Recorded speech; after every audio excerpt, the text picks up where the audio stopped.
The advice and opinions expressed by the host of Autism-Live and her guests are meant solely as suggestion and should not be in any way construed as child-specific advice. The Center for Autism and Related Disorders advises working with a board-certified behavior analyst who has experience with autism before starting any intensive behavioral intervention. Any choices you make in determining your child's treatment are completely at your own discretion.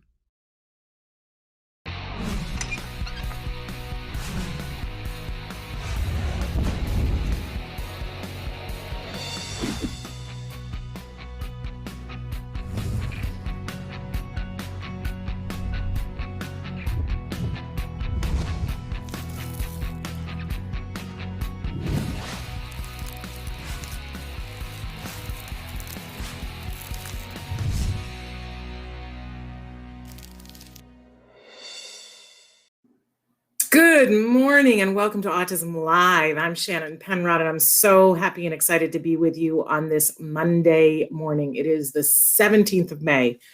Somebody hold my purse and my earrings. I don't know how this, I feel like time just started to speed up because how did we get to May? This is craziness. And if you've been watching the show, we're on a countdown right now because my son turns 18 now in just a few days. And then 6 days after that, he graduates from high school. Where does the time go? So there's a lot going on over here at the Penrod Miller Hacienda, but it's all exciting. And I'm thrilled to be able to be here and share some of that with you guys and other things with you guys. So we are live right now, and we're going to be live for the next hour with some scintillating conversation about autism from a 360-degree perspective. We've got an amazing guest who's going to be joining us a little bit later on. Sarah Caldwell is the author of a new children's book that I know we mentioned this, we teased this a little bit on Friday, and all of your eyebrows went, what? I want to know more about this, with characters that are super fun and that will help us to have a little bit more understanding and appreciation for folks who are on the autism spectrum and for folks who have any kind of a seizure disorder, because that's a pretty common thing for our kids. So I know, when I was talking children's book about autism awareness, everybody was like, yes, that's wonderful. And then when I said seizure, you guys all went, hello, what? I know Nancy Alspaugh-Jackson was like, I gotta see this. Hey, we're saying good morning to Angel and to Ganja. Good morning. Yes, I see we're getting yays. So that's all coming up a little bit later on. But I want you guys to know, we're gonna do our usual jargon of the day and all that first, but I want you to know that it's interactive all the way through. We're here and we love being here with you guys live. So if you wanna write in with your questions, your comments, your concerns, you absolutely can right now. We're live right now on Facebook, YouTube, Twitter, and our homepage, autism-live.com, plus about, I think it's 17. I keep picking these numbers out of the hat, but it fluctuates day to day. We're live on a bunch of different sites, but those big three, if you Twitter, Facebook, and YouTube, if you write in on those platforms, I will be able to see it in real time. If you are watching in podcast, and we are available as a free download wherever you get your podcasts. In fact, thanks to you, we recently were rated the #1 autism podcast worldwide. Shut the front door. I know, it's because of you guys. So thank you for that. And we count on you guys to share what you find here with other people and let them know it's free. You're not selling them anything, but if you think somebody's looking for answers and a place to feel at home and to come as they are, send them on over our way, let them know about us, right? And our podcasts are available, and you can get them with just sound or picture and sound, however you would prefer. And we are only available on places where the download is for free.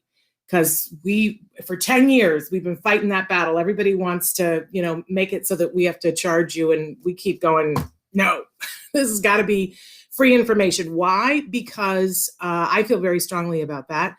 I feel like the autism community needs some information and inspiration, and that's what we set out to do here 10 years ago, and we're still going strong.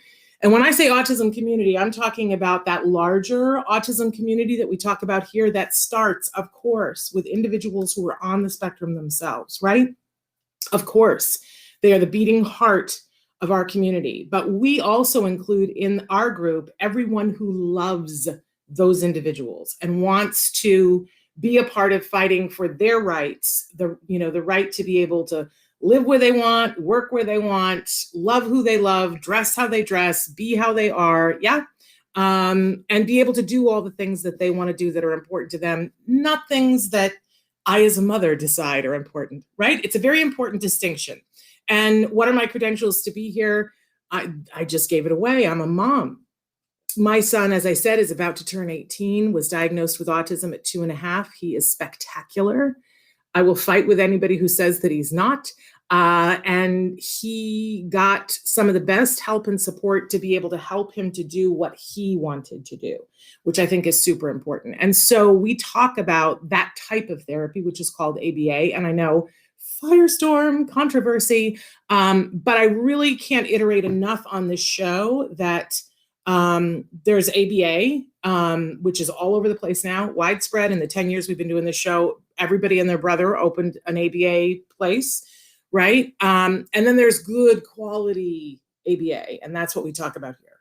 So if I forget to say, we're talking about good quality ABA and the hallmarks. How do you know it's good quality ABA? Because if you've never seen ABA before and somebody says, well, make sure you get good quality, and you're like, what would that look like?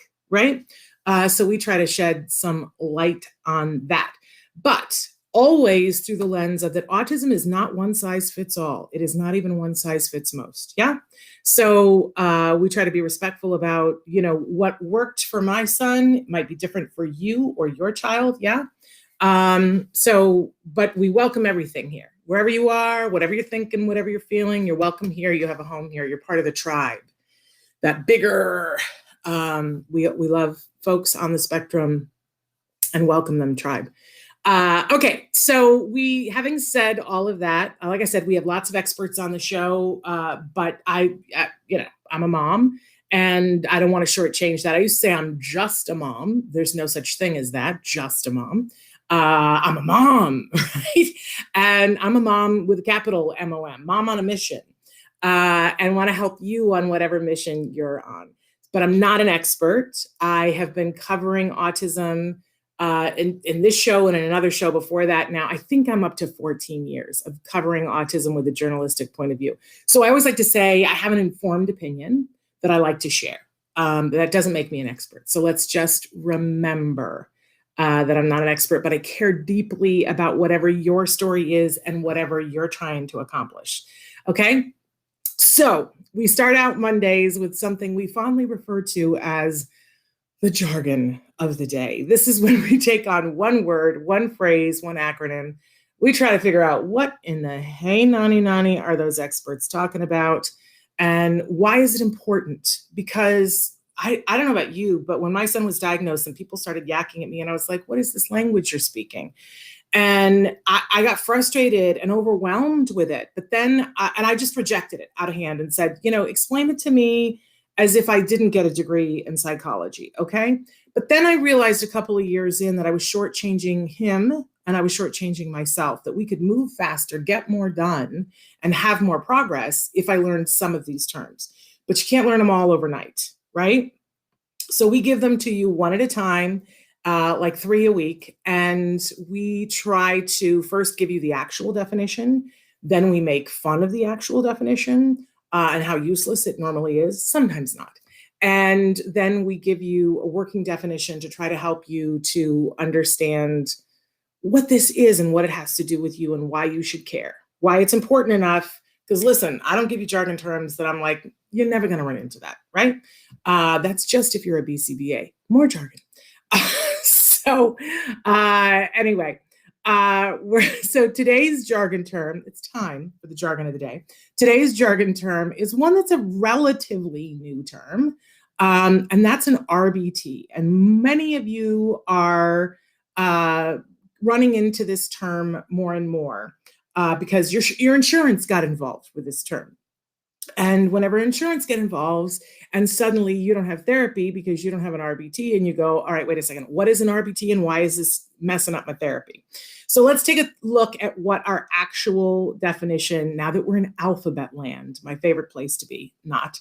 An RBT is a registered behavior technician. Oh, goody. Doesn't that sound dry? Doesn't it sound like you just ate a bunch of crackers and now your mouth is dry? Registered behavior technician. There's nothing warm and fuzzy about this. I remember when the industry was figuring out what they were going to call this. And I was like, please don't call them technicians. It's just so wrong.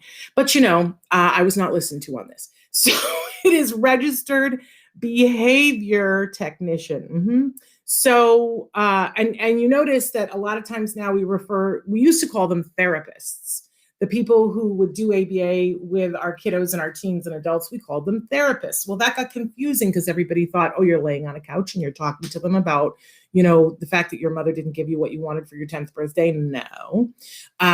So that didn't work. So we had to go to something else, and they came up with technician. Yes.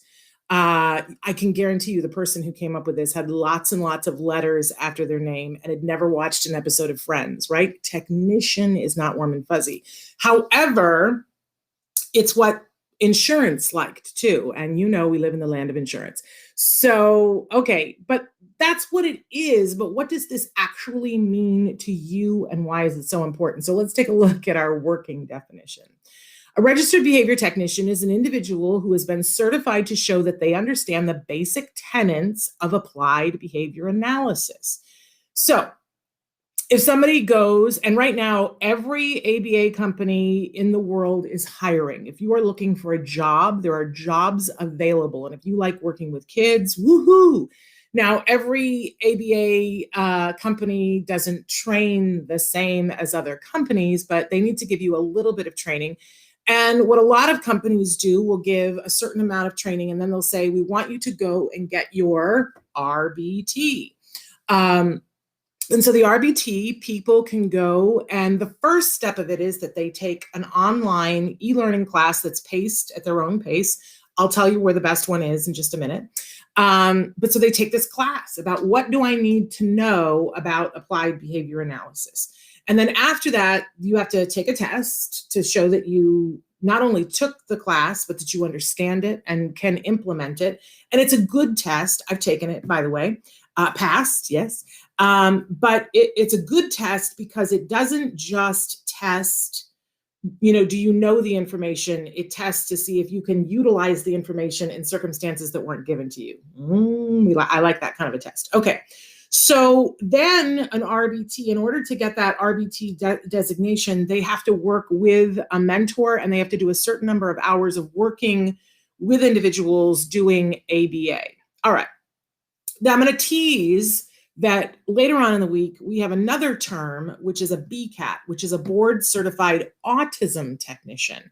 And we'll talk about what that is, I think, on Thursday. Maybe not. I don't know. So let me just say this. The difference between an RBT and a BCAT is that you can be an RBT and know absolutely nothing about autism. You know how to apply the tenets of ABA, but you don't necessarily, there is no requirement to understand about autism. Doesn't that seem odd to you? It seems odd to me. So the BCAT is a certification that is very similar, that you take a class and you test and mentorship and hours, but you have to also know about autism. It's very autism specific. Can you use ABA for autism? Which to me makes more sense. So insurance companies, though, at the time that they were making the determination, I think that there were more ways to get registered behavior technician certification. And so a lot of times your insurance will say, we're going to fund ABA for you, but we're only going to fund if someone has this amount of training for RBT. Some insurance will say, we'll take an RBT or a BCAT because that makes sense, right? And a very few insurance companies will say, no, we're going to require a BCAT. So I promised I was going to give you a training that actually covers both. That if you take this training, you are set to take the test for the RBT or the BCAT. It gives you both all in one class. So save time, money, learn everything you need to learn. And it's the wonderful IBT that I talk about all the time on the show, the Institute for Behavioral Training. You can get there, ibehavioraltraining.com. And as many of you know, if you've been watching the show, they've been giving a lot of things away in the pandemic. I don't know how much longer that's going to last. But right now, if you are a parent, a caregiver, and you would like to take that RBT 2.0 course, which also gets you ready for a BCAT test, they're giving it away for free to parents. But you have to call them and say that you saw it here. So, Traven, do we have that phone number? Can you put that up there? Because I don't know it off the top of my head. You can also go to ibehavioraltraining.com, but it won't get you the discount. So there is the phone number. It's 877-975-4559, 877-975-4559. It says skills there because they've joined together. And so when they answer the phone, or you're going to leave a message because they're very busy and still working socially distanced, you will say, hi, I'm calling to get the free RBT 2.0 Shannon Penrod sent me from Autism-Live, and they will get back to you. Now, if you are watching internationally and you don't have WhatsApp and you can't just call this number, please feel free to email me and say you want the free RBT 2.0. And what I will do is forward it over to them. So it's s.penrod, which is P as in Peter, E as in egg, N as in Nancy, R as in robot, O as in Oscar, D as in dog, at autism, which I know you know how to spell, hyphen, that's the dash in the middle, live, L-I-V as in Victor, E.com. And you can write to me whenever you want. I just am checking in with some of the comments that you guys are making. Somebody is saying that their son is on the autism spectrum and now they are seeing symptoms in their daughter's behavior too. I'm scared and I don't know about their future. And I'm sending you a virtual hug through this screen right now. Fear is a very real thing, right? But I want you to remember that you already have been through this once and now you know more. So all the time that it took you to figure out what to do for your son, your learning curve is on point, on fleek, as they say. And instead of being in the fear, I want you to think about if your best girlfriend came to you and said, my child is showing signs of autism, what should I do? And what you would say to them. Because I know you and I know that you're an amazing mom. And what you would say is, let me give you a hug. It's going to be okay. But when we hear autism or see autism or are told autism or we're thinking we're going to be told autism, it's not game over. It's game on, right? Lisa Ackerman quote. Okay, so you need to take her and get her looked at. Because you know what? It might not be autism. It might be something else. Or if it is autism, what do we know about autism? Early intensive intervention is what's found to be most effective. So when is that? Now. If your child is 14, now. If your child is 4, now. If your child is 2, now. If your child is 38, now. I know people think early, and we put things on that. Early means now intervention, yeah? And you will walk through it, and we will hold your hand, and it will be okay. It will, and you will be okay. I have watched so many families. I was not blessed with a second child, but I've watched so many families go through this. There's a great book.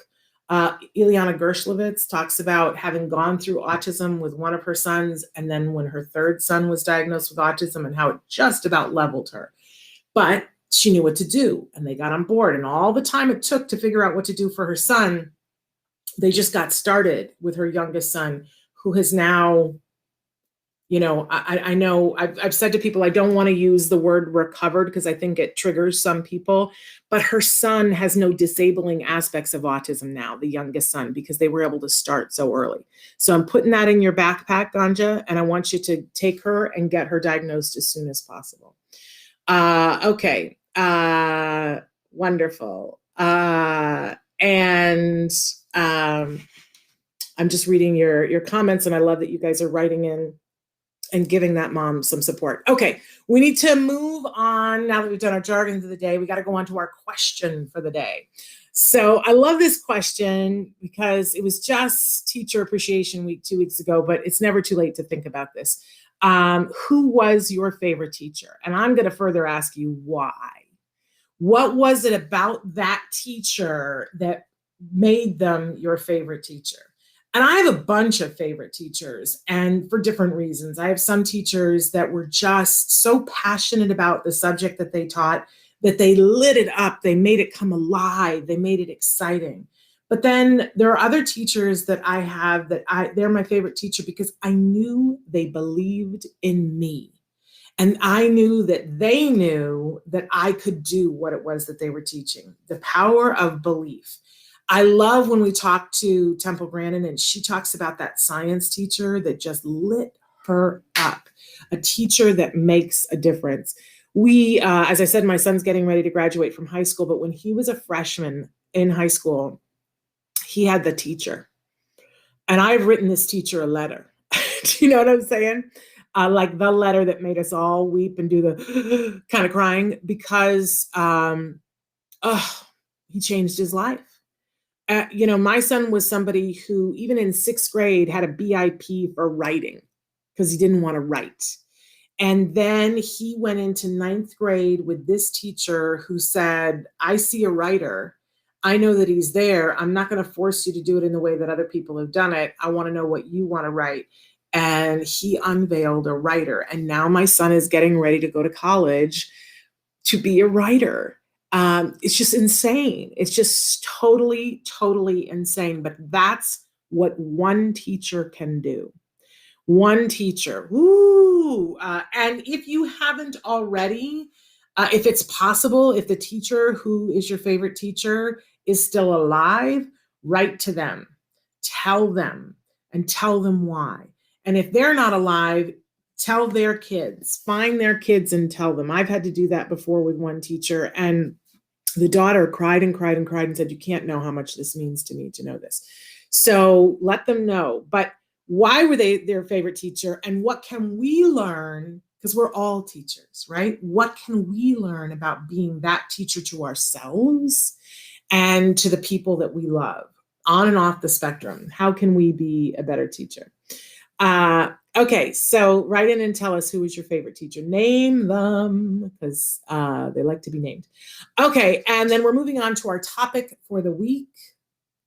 And our topic this week is leaning in to support.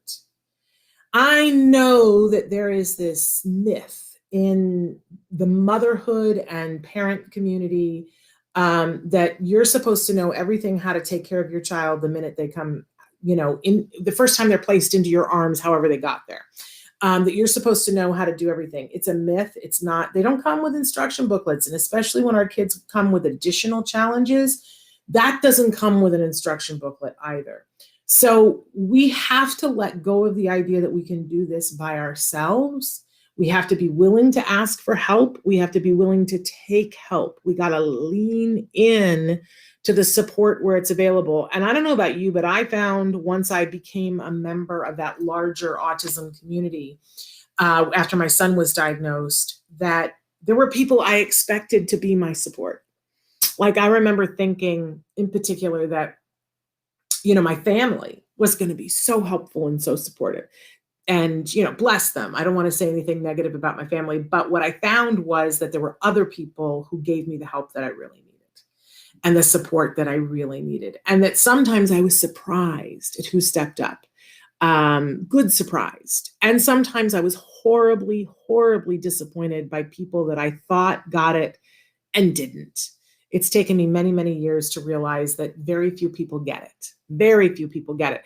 But when they do, lean into them. Let them hold you. I tell the story all the time on the show about the dream that I had about being in other people's arms. I want you to know that right now you are in more people's arms than you know. People that you don't know are right now in a room discussing what can we do to help. And they're describing you and your family right now. What can we do to help that dad? What can we do to help that adult on the spectrum? What can we do? What services can we provide? How can we get the message to this person that we're here and that we are compassionate and want to help support them in their decision to get a different job or go to college or whatever it is. Lean into the support. I'm seeing Bert says 2 years ago, while talking with a head social worker at the senior center about becoming disabled, I found out that I have Asperger's. Doctors and not even people at the mental health facility know much. No wonder why nobody understands me. But Bert, I want to say to you, there's a lot of us here that do understand. And more than that, is because it isn't always about understanding, because there are things that I can't possibly understand. But Bert, we accept you and we acknowledge you, and we're here, and we're here lovingly to be friends and offer support. So lean in, Bert, we're here for you. Okay. So having said all of that, lean into the support, write in for the things that you guys need here. If I don't know, I'll find somebody. Hey, Bob DeMarco, we got to get you on the show. And I think I'm supposed to have a meeting with you, but I don't remember when. But I think that's coming up. So anyway, but I see you. I'll message you after the show. Thank you for reminding me. But anyway, we've got a great guest for you here today. Sarah Caldwell is here with us. And as I mentioned at the start of the show, she's the author of a children's book that I think is going to be of particular interest to all of you, because it's a beautifully illustrated book, and that we're going to ask her what her inspiration was. But the main mission of the book is to help children have an appreciation and an acceptance of both autism and epilepsy and other issues where there might be seizures. So that's a really exciting thing. And we want to welcome Sarah to the show. Sarah, thank you so much for being with us. Hi. Hi. Now, first of all, we have to ask, where are you coming to us from? So I'm in the UK, in Cheshire in the UK. And I'm loving your accent. It is crazy fabulous. So I have no idea, what time of day or night is it there? 6:30 in the evening, tea time. In the evening. Okay, so it's not the middle of the night, at least. No. Because it looks like it's pretty sunny. Great. So we've got to start with this wonderful book. Tell us about the book, the name of the book, and where we can get it, and then tell us what the inspiration was for it. So the book is Amelie and Albie's Adventures, and it's available through Amazon. And the inspiration is my eldest daughter, Amelie. So Amelie was born with a rare condition. It's sebaceous nevus syndrome. And as part of that, she's kind of got an umbrella of different conditions. So autism, epilepsy, and sensory processing disorder.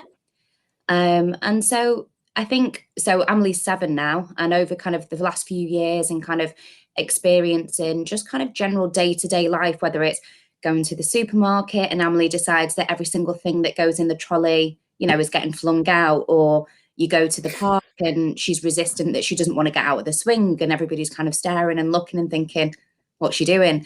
And it was just a platform to try and help educate children and families, really, just kind of kind of the world through Amelie's eyes is the best way to describe it. So kind of just seeing, her in the park, what's her interpretation, how much is she kind of taken on from a sensory processing side.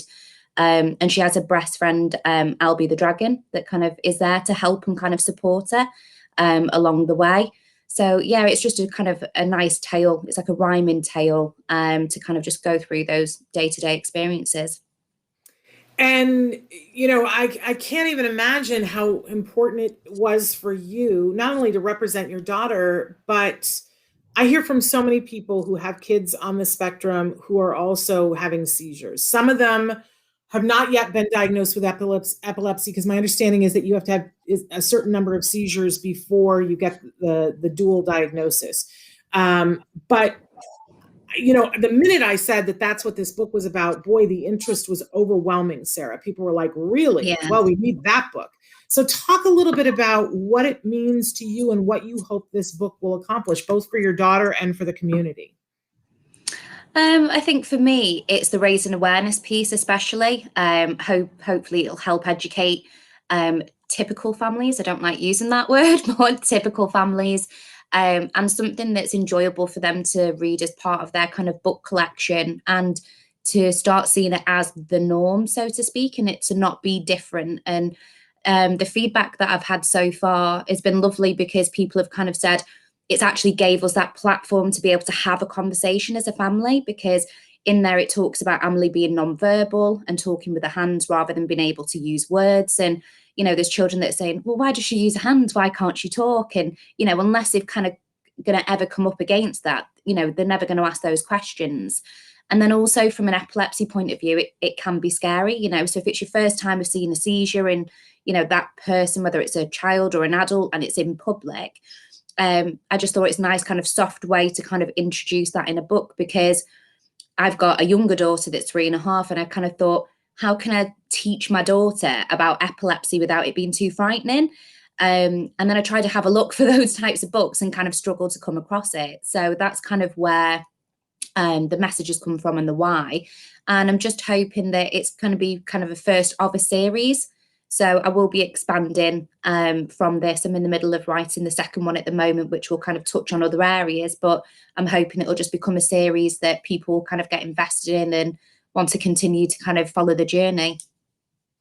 And the illustrations are beautiful. I know Traven's about to show the cover of the book. Did you do the illustrations or did someone else? No, I definitely didn't. So it's a lady called Rosanna Laws that did the illustration on the book for me. It's very beautiful and loving and caring, and it feels very watercolor-esque, but very accessible for anyone. And I love this idea of, here in the United States, I don't know if Mr. Rogers was a big deal in the UK, but here, Mr. Rogers, when I was a kid, was a very big deal. And one of the things that Mr. Rogers would do is that he would always talk about things on the show, and he was so calm and steady, and he would talk about something in a way that children could take in the information non-judgmentally, and he would allow them to have their feelings about it.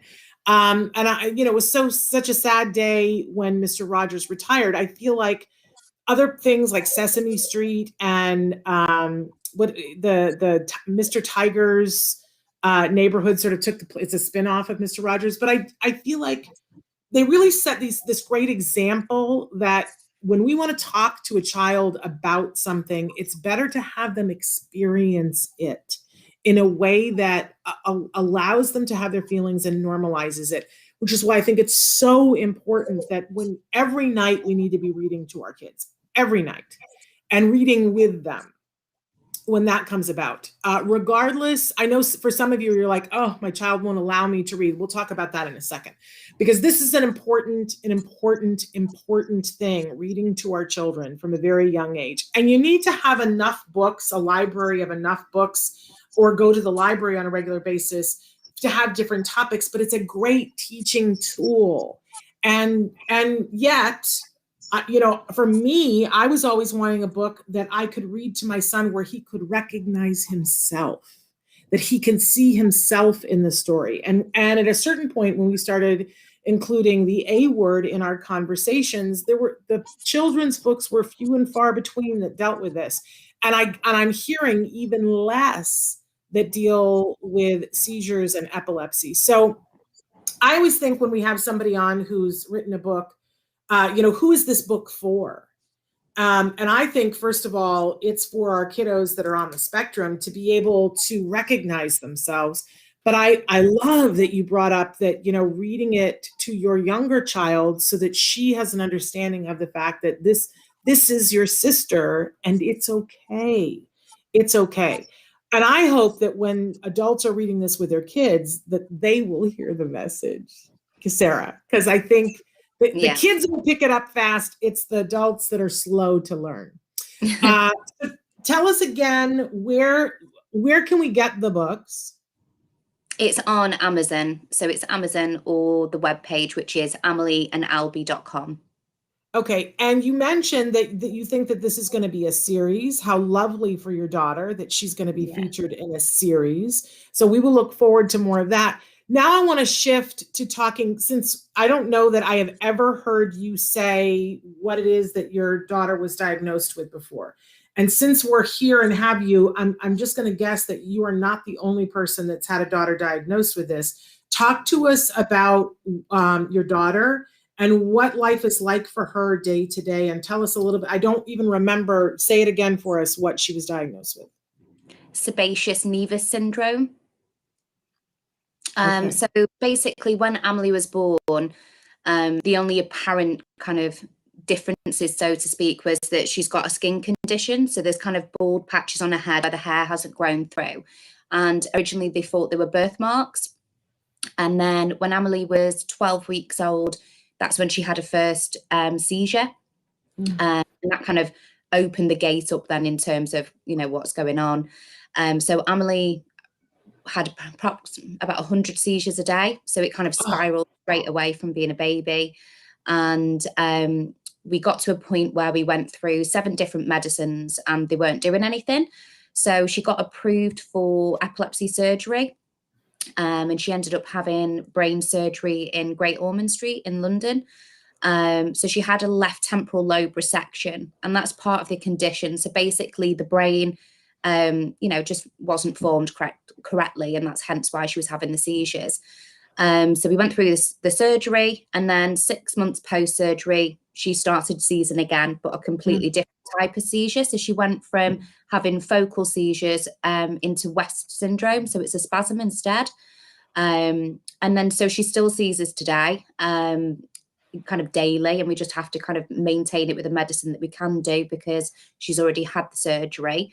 But in herself, she's, a happy little girl. She knows no different. She's somebody who kind of strives through every challenge that's kind of been thrown her way. She was non-verbal. I would say it's still kind of, she's pre-verbal, so to speak. So within the last 12 months with lockdown in the UK and them kind of homeschooling, we've managed to get her to learn up to 100 words in context. So she just keeps amazing, she's amazing. She just keeps shocking us every single day with something new that she learns, really.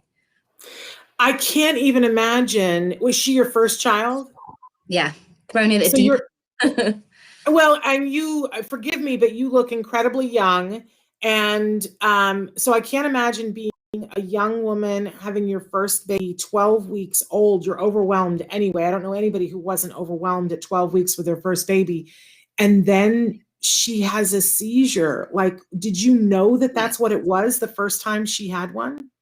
No, I had no clue. So with the seizure type that she had originally, the colour just completely went out of her face. So she'd go like a bluey grey colour. And at the time, I was obviously on maternity leave and I was just giving her a feed, basically. And naively, she was choking. And I was just thinking, is it what am I doing wrong? And luckily, and I always say there's somebody that was watching over me, but I went out the front of my house, and literally at the time where I've kind of panicked and gone out the front, there was a lady that walked past the front of my house, and she was a nurse. And she said to me, your baby's having a seizure, you need to call the ambulance. And I was just a bit like, what on earth? Because I've never witnessed it myself before. So that's kind of where it all began. Wow. Yeah. Somebody was looking out for you to put a nurse right outside your door. Oh my goodness. And then having 100 seizures a day. I don't know, like, how did you deal with that, Sarah? It was a struggle. It was at the time, it was kind of the picture, so to speak, that you think you're going to have of mat leave and going to baby groups and, meeting all these new mums and kind of socializing and doing, the new mum things that you're expecting to do. And it kind of turned into she would either seize or she would sleep because she was recovering from the seizure. So a lot of the time we would just stay in, she wasn't well, or just kind of stay local and go for walks and things like that. So it completely kind of changed, and obviously a lot of hospital visits and stays and things like that as well. So it was, it was, your whole world is kind of turned upside down. And I think with every single seizure, it never becomes easier, so to speak. The feeling that you get that first time round is exactly the same as how you kind of feel each time. For some reason, you just kind of get used to it and build a barrier through it. Wow. And so I'm just wondering, like, who was in your corner? Who was your big support in those early days while you were trying to figure it out? Did you have anybody that you could lean into, Sarah? Yeah, I think for me, family's been a huge support, the family network that we've got around us and friends as well. And then I think as part of the journey, the specialists that kind of came on board and, we looked for a certain kind of neuro doctor that specialized in Amelie's case. And he was amazing. So he's supported us through that whole journey as well. Amazing. And so now, how many kids do you have now? Two girls. And was there a part of you when you found out that you were going to be graced with a second child? Was there a part of you that was worried that she would also have seizures? Yeah, definitely. So with Amelie, with it being so rare, we were advised that they didn't kind of know whether Arabella, my youngest, whether she was going to have any seizures or any kind of complications. So they made a point of me going in weekly, doing a lot of checks and, just checking how everything is. But as any mum, when you're pregnant, you're anxious, aren't you, of the whole journey and, what's going to be. But yeah, so Bella she isn't on the spectrum and she doesn't have epilepsy or anything. She's like a mum role model for her sister. Wow. Well, I'm glad because I'm sure that she is helpful with her sister. So now Amelie, you said, is 7 years old? Yeah. And I'm so interested in the fact that staying at home for a year meant that she's gained some skills. Does this make you a little bit ticked off at the school? Are you a little bit mad like that might have happened if they'd been doing what they should have been doing? Yeah, so it's kind of split side. So I think kind of the bonus is being, because obviously I work full time typically. So it's lovely to have had that time of a one-to-one. It kind of took me back to the mat leave that I didn't feel like I had, so to speak, that kind of one-to-one time. But then on the flip side with Amelie, when she's out of routine, it really kind of shakes her, so to speak. And, it's really hard to kind of get the concentration, but we managed to kind of just take snippets through the day where she was with us, she would concentrate and she'd kind of sit down. And with that, Bella got involved in the activities. Mm-hmm. So it was good from that aspect and recording it and videoing every single kind of new word or sign that she was learning. But it does kind of make you reflect and think, is she in the right setting? I'm not qualified. I'm not a speech therapist. Why have I been able to get that out of her? But, they haven't in school. So, yeah, it does make you think. What's going to happen? And I know it's a little bit different there right now. For the longest time, I'm in LA, and for the longest time, we were the hot spot for the world, and it was the worst. And now, they're telling us in less than 30 days, we're going to be 100% open and everything's going to be back. Where you are you going back into the classroom yet? Or is there a plan to go back in the classroom? Yeah, so she is back in school and she is in the classroom. She's in a special needs school. So she's in a special provision where she gets a one-to-one. So schools are back open. And are you going to push for, are they aware of how much progress that she made with you? Because I love this. I love how we all shortchange ourselves. And I love that your thought process was like, I'm not a speech and language pathologist. And yet you got more than anybody else has ever gotten. So I just want to celebrate you, first of all, because you're amazing on every front. But now that you know this, are you going to push for them to do more at school? Yeah, I've reached out whilst we were in lockdown and we've weirdly got a meeting tomorrow. So we've got everybody kind of aligned to kind of go through it and to kind of reevaluate her kind of educational health plan.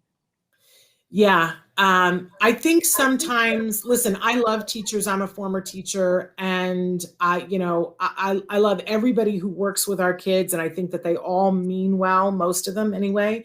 But I do think that sometimes they get comfortable thinking our kids can't do it. And maybe now they will see that she can learn those things and they'll push harder for it. I'm going to wish that for you. Yeah. That they get super excited about it. So what an amazing mom you are. I think, we've got a couple of people who've written in the chat and said how incredible it is that you've written this book, because I think it's a really healthy way to take all the things and experiences that you have and give it as a gift to other people, and celebrate her. Forevermore, she's going to be the title of this book. Does it give her some self-esteem, do you think? I don't know if she's got the understanding. We read it daily, and she'll pick the book and she'll give it to me or a sister. But she's very obsessed with the red car, so she's got an obsession over transport and cars. So she won't really let us budge past that piece. But I do think she recognises the illustration has her down to a T, so it does look like Amelie. So she does enjoy it. I think that that's wonderful. So I think it's incredible. Some people are writing in saying that they want to write a book. And I always say to people, if you want to write a book, write a book. And we'll be happy when you've got your book published, we'll be happy to have you on, like Sarah, to talk about your book. Bert, you said that you want to do a children's book about birds. Bert, do it. Life is short. You might as well do it. There was a day when you didn't have this book done and you decided, I'm going to do it, Sarah. I'm sure it was hard. You got your hands full. You're working full time. You got 2 girls. You got extra. How did you get it done? I think it's been in the back of my mind for a while, but it was just sandwiching that time, whether it's an hour each evening, and just kind of putting that time aside when the children are asleep and you can focus on writing something, and just keeping focused. I had it on the top of my bookshelf, kind of away from the girls so that they couldn't reach it, and just kept going back to it. And I kind of found for me that nighttime worked. So that's what I went with.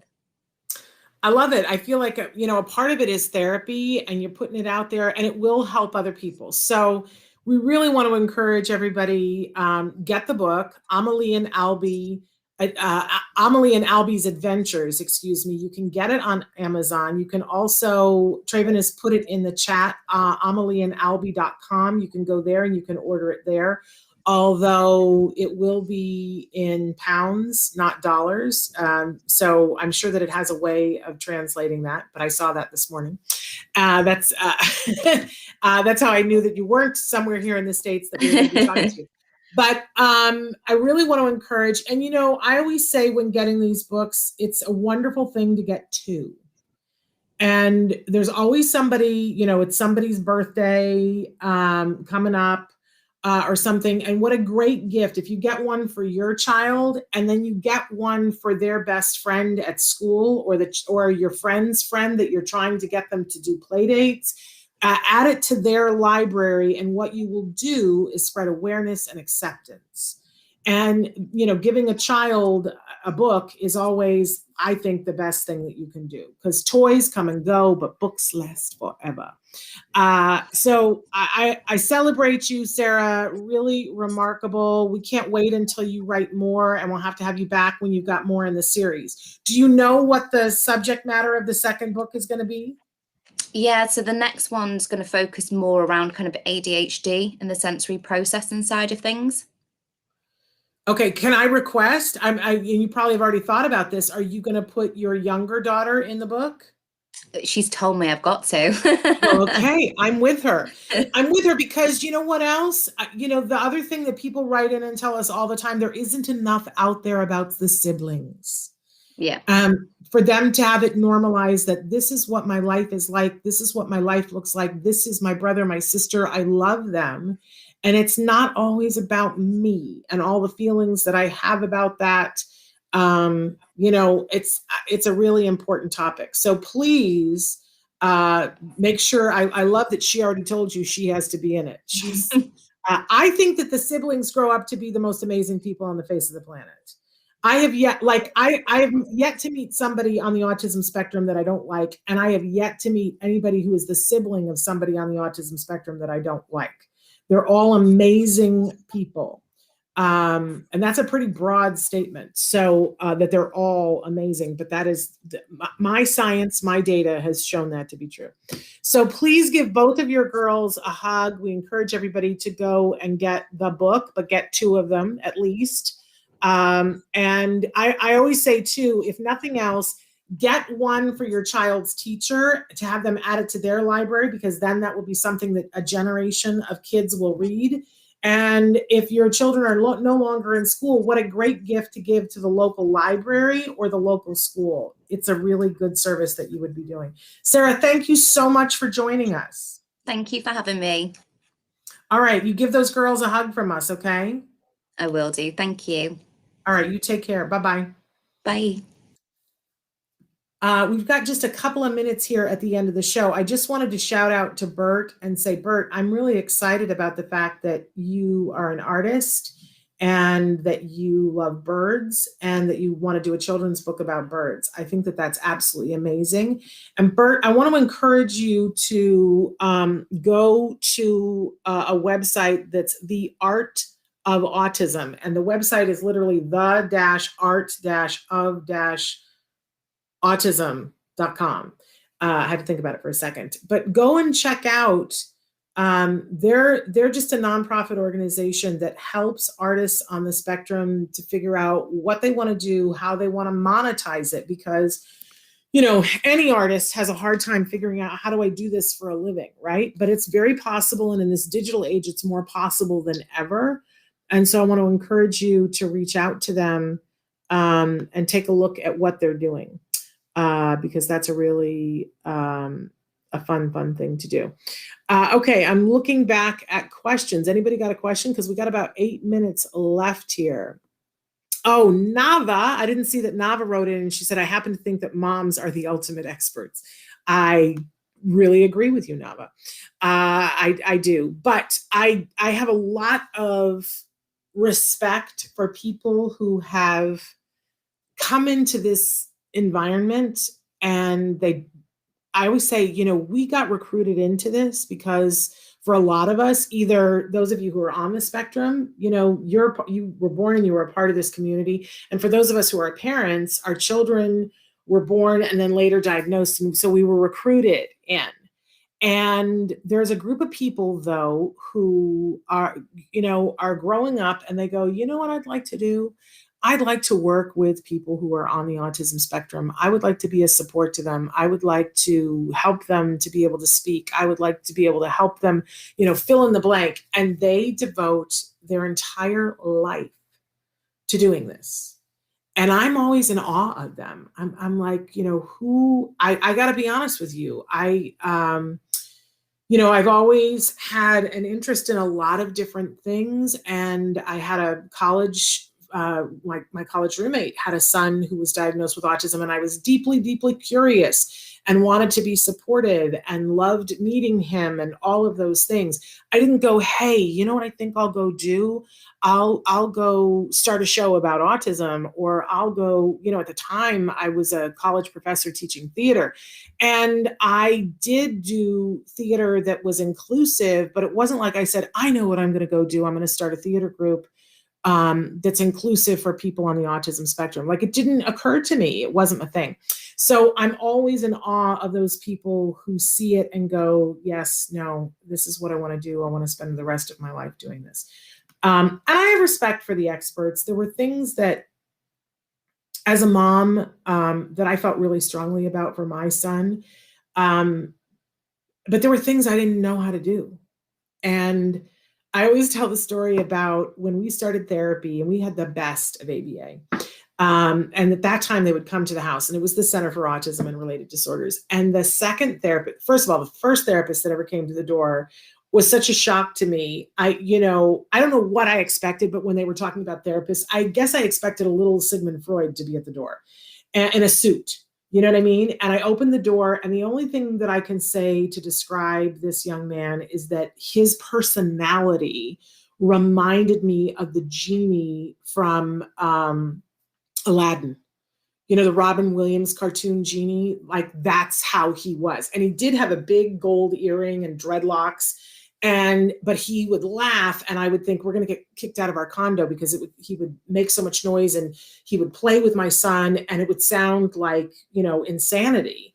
But my kid would be laughing and jumping and, and wanting to engage where my child hadn't. So that was amazing. That was the first therapist who came to the door. The second therapist who came to the door, now I'm like, oh, I'm expecting another genie. And I opened the door, and it was this guy who was standing there in board shorts and flip-flops, and he looked like he was 12. So much so that I literally said to him, we don't want I thought he was a paper boy, selling the LA Times. And I said, we don't want the LA Times. And I went to shut the door on his flip-flops, and he said, no, ma'am, I'm your therapist. That's what they called him then. I'm your therapist. And he introduced himself to me. And I literally thought, they're sending children now? This kid is 12. And later I found out he was 19. But, by that point I was like, 43 years old. And I was like, they sent a 19-year-old boy in flip-flops, and now they're not allowed to wear flip-flops. But I was like, a 19-year-old, what is a 19-year-old boy going to help me with my kiddo? Like, seriously, come on, folks, right? And I was in that mode of, I'm a former teacher, and this isn't my first rodeo, and this is my kid, and I know more. 19-year-old boy. And that 19-year-old boy changed my life. It took about 2 weeks, but one of the things that we had said to them at CARD when we started, they had us make a list of what were the things that we most wanted to change, like what was on our wish list. And I said, I want him to talk, right? And I said, and I want him to stop hitting his head on the kitchen floor. And I want him to go to sleep at a reasonable time, because we were driving around in the car till 3:00 in the morning. And then they said, well, the talking is going to take a while. So of these two, the sleeping and the beating his head on the floor, which do you think is the more important to you? And I said, the hitting his head on the floor is going to cause brain damage. And they said, yes, but when he stays up till 3:00 in the morning, so do you, and you're overwhelmed, underslept. We got to get the sleep in place first. We're going to take some precautions so he can't hurt himself in the meantime. And I thought, well, we're never going to get to it because he's never going to sleep. We just had gotten used to driving him around the car till 3:30, and I was like, well, that works enough. Although I was dying because I wasn't getting enough sleep. And they said, no, we're going to tackle the sleep first. And we're going to do this, and this. And I went, yeah, that's not going to work. Thank you. Not going to work. And they were like, no, we kind of have this figured out. Experts, right? But Mom, I was like, it's not going to work. And they said, would you be willing to do exactly, and they had it all written down for me, and we did it. And I'm not kidding you, within 4 days, he was going to sleep at a reasonable time and sleeping through the night, which ticked me off. Because if it was that easy, why hadn't somebody showed me before? And within 7 days, it was like all done. The sleep intervention thing was over and in place, and our lives had changed, and I was getting sleep. And I was ticked. I was like, what was I doing wrong? I just wasn't doing it in the right order, right? But that's where the experts come into play. I'm smart, but if I leave out a step or do it in the wrong order, it wasn't happening. And they were able to talk me through it and say, and this might happen, but you got to keep doing it right. So a week later, I'm like, okay, we did the sleep thing. Now let's take care of the hitting the head on the kitchen floor. But it wasn't happening while they were there. It was only happening when he was home with me. And that started to make me paranoid. Like, oh, they're going to pin this on me, right? It's Mom's fault, because I didn't know them enough to know that they weren't going to do that. But then finally, one day when the 19-year-old was there and he was finishing up his session, and they used to graph by hand, the progress the kids made. And so he was sitting on my couch graphing, which meant that he was out the door in about 5 minutes, and my child started hitting his head on the kitchen floor. And I thought, ugh, and I turned around and I said to the therapist, of course it happens at the end of your session and you're going to leave. And he said, nope, I've already texted them, to put somebody else on my next session. I'm staying until this is over. And as a parent, I said, oh, great, handle it. I'm going in the other room. And this 19-year-old said to me, no, actually, we're going to do that differently. And you're going to do all of the intervention, and I'm just going to talk you through it. Since it's happening with you, we want you to understand it. And the best way to do that is to do it. And I went, what? And he said, I'm just going to talk to you in your ear, and I'm going to talk you through this. And anyway, long story, and I've only got a minute left. We got the house secured so that he couldn't hit his head on the kitchen floor anymore. They'd made us put a baby gate up, so he couldn't do that anymore, but he was screaming and yelling and snotting and pulling on my pants. And this 19-year-old boy says to me, I'm like, well, okay, genius, what do you want me to do? And he said, I want you to water the plants. Water? What? You want me to water the plants? And he said, yeah, I want you to water the plants. And I said, what do you want me to do with him? He's freaking out. And he's like, listen to him. He's okay. He's upset, but he is doing all of this to get your attention. We're not leaving the room. We're going to be able to see him at all times. But while he's engaged in this behavior, we're going to do other things. I want you to water the plants. And I'm like, oh, this is crazy. But I go around and I water the plants, and my kid is full on tantruming now. And my parenting says, you got to deal with that. He's in pain. You got to deal with that. And he says to me, no, he's doing this because he wants your attention. And every time you give him attention in this mode, he's going to keep doing it. He's fine. He's not hurt. You're right here. You can see that he's not hurt. Now I want you to dust the television. And I'm like, water the plants, dust the television. Is this a cleaning program or is this an autism program, right? And he's like, just do it. Then he had me go through the mail on the counter, and I was a mess. I was crying and laughing and hysterical. And I said to him, I can't do this. I'm going to wet my pants. I literally was shorting out because this was so foreign to me as a parent. When your child is crying, you pick them up, you hug them, you give them a bottle, you rock them, you hold them. And he said, no, not if they're doing it negatively to get your attention. He hit his head on the kitchen floor to get your attention. You don't want that equation. He says, I hit my head on the floor, you give me what I want. Let's change that equation to I ask mom and I get what I want, right? But he's yakking at me and I can't do it, I can't do it, I can't do it. And he says, just listen to him for a second. He's winding down. Listen to how tired he is. You're tired too. He said, listen to me, I've done this so many times. I'm telling you, he's only got about 2 more minutes in him. If you stick in for 2 more minutes, he's going to learn that when I freak out is not when I get mom's attention. And that will be something he learns his whole life. So can you stick with me for 2 more minutes? I don't know. Within 2 minutes, I'm talking like a minute and a half later, my son stopped crying. And my son, who was at this point nonverbal, said, Mama. And I hadn't heard mama in so long. I like shorted out. And if it had just been me, I would have just sat down and cried because I wouldn't have known what to do.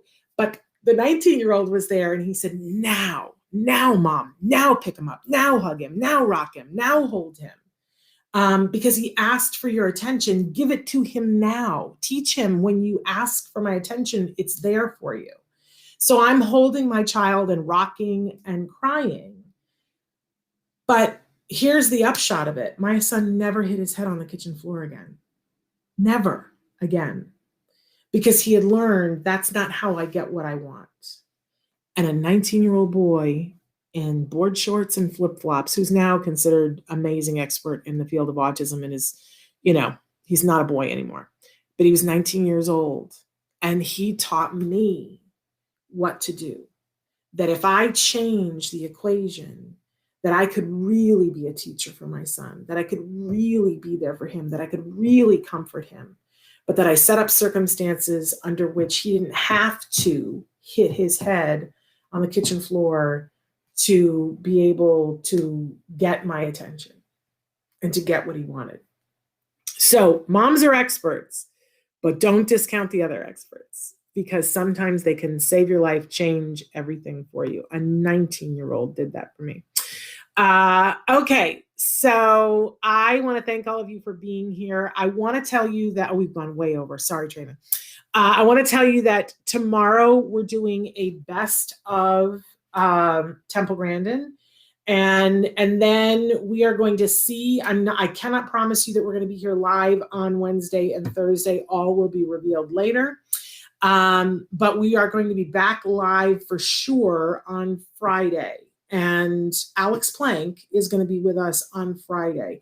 He's an amazing self-advocate. He is the creator of the site wrongplanet.net, which as parents, if there are people on the spectrum or parents of people on the spectrum on this call, you got to go check out wrongplanet.net. It's the place to be. And Alex created that when he was 17. So he's and you've seen him on The Good Doctor. He was a guest star on The Good Doctor. He's an amazing young man. So that will definitely be on Friday. And we will have programming for you in between. I'm not sure. Might be live, might not. So you'll have to tune in to see, and I'll let you guys know on Friday what's going on. I can't reveal right now, but it's big. Okay, so I want to thank you guys for being here. I want to thank our guest, Sarah Caldwell, and thank you all for tuning in. And I will for sure be back here on Friday, but we'll be back tomorrow. Until then, give your kiddos a hug from me and one for you too. Bye-bye for now.